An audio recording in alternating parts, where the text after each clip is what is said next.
असली माँ कौन?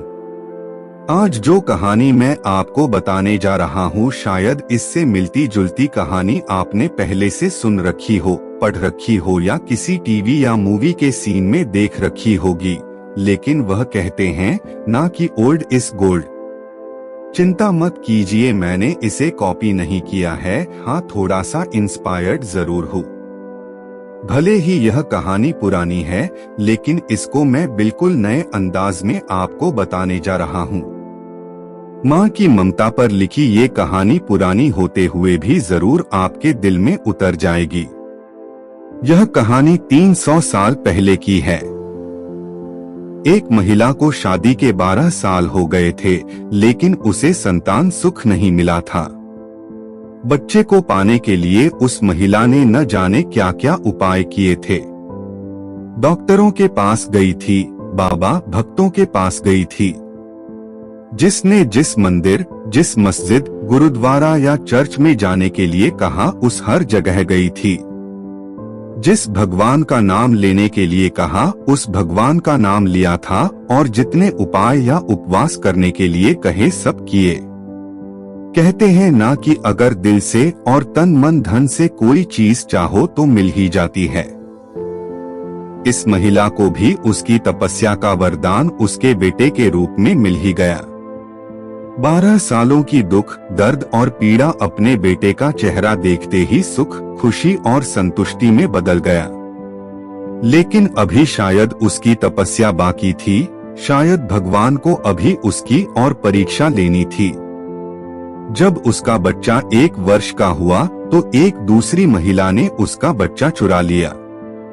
सोचिए उस माँ की मनस्थिति क्या होगी जिसने दुनिया में सबसे ज्यादा जिस बच्चे के लिए अपनी जिंदगी जी थी, उससे उसका बच्चा ही छीन गया। उसे ऐसा लगा जैसे किसी ने उसका बच्चा नहीं, उसके शरीर से उसकी आत्मा ही चुरा ली हो। उस दिन से उस माँ का जैसे खाना, पीना, सोना सब छूट गया था। उसे ना भूख लगती, ना प्यास लगती, ना नींद आती। हार मान जाए वह माँ कैसी। अपने बच्चे को ढूंढने में उसने जमीन आसमान एक कर दिया, और आखिरकार उसने अपने बच्चे का पता लगा ही लिया। वह पहुंच गई उस चोर महिला के पास अपने बच्चे को वापस लेने के लिए। जब बच्चे की माँ ने उस चोर महिला से अपने बच्चे को वापस पाना चाहा, तो वह महिला ऐसा जताने लगी जैसे वह उसका खुद का बच्चा हो। जब बच्चे की माँ को लगा किसी भी तरह से बात बनती नजर नहीं आ रही है, तब वो इस मुद्दे को राजा के पास लेकर गई। राजा के दरबार में दोनों महिलाएं हाजिर की गई। दोनों ही महिलाएं उस बच्चे पर अपना पूरा हक जताने लगी।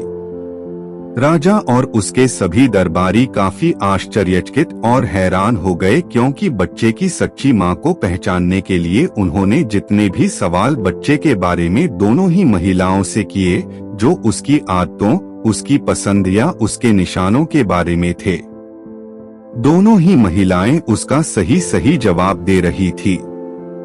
जब इस समस्या का समाधान निकलता नजर नहीं आ रहा था, तो राजा ने अपने खास और सबसे समझदार मंत्री से इसका निराकरण करने के लिए कहा।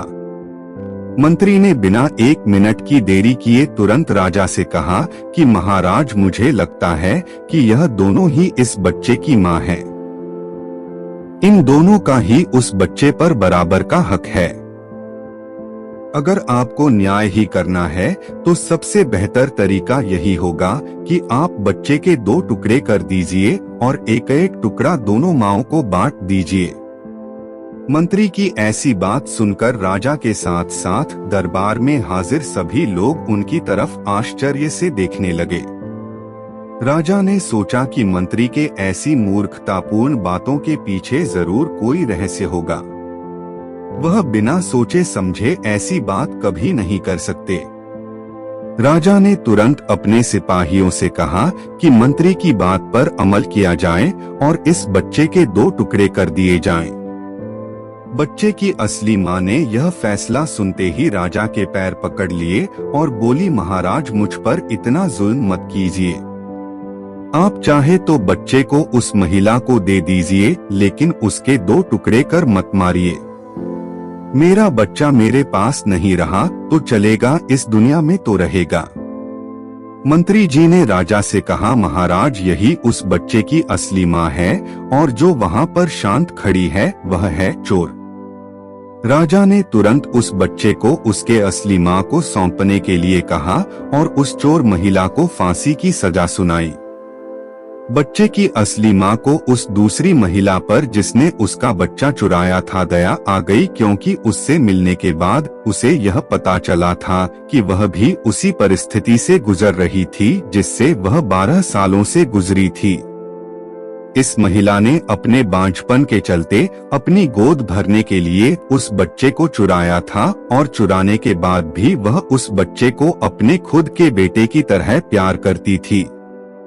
बच्चे की असली माँ ने दरबार में विनती कर उस महिला को माफ करने के लिए कहा। दोस्तों, यह कहानी है हमें बताती है कि कैसे एक माँ अपनी औलाद के लिए कुछ भी कर गुजरती है, और यह भी सच बात है कि एक माँ का दर्द दूसरे माँ से ज्यादा कोई नहीं समझ सकता।